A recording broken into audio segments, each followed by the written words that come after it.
So, good morning. So, today, papakita ko lang yung ginawa kong lay flat photo book. Dream ko talaga na makatutong gumawa ng lay flat photo book. So, itong unang project ko na ginawa ko para sa mga pictures ni mama, sobrang dami kong learnings na natutunan. Ang daming sablay, especially sa paglalagay ng mga photo top at pag-analyze kung paano ba to magiging lay flat.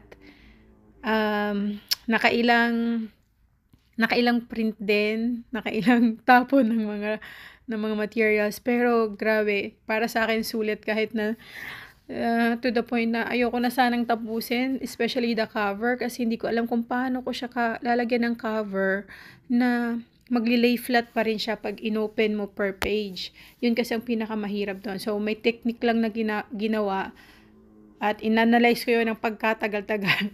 So, ayan, natapos ko din siya. So, for me, kahit na maraming sablay, naging successful pa rin kasi para sa akin, ang ganda-ganda niya kahit ang daming sablay. Ayun lang. So, hindi masyadong perfect. Especially yung paglalagay ng photo top, dun talaga ako nahirapan ever since.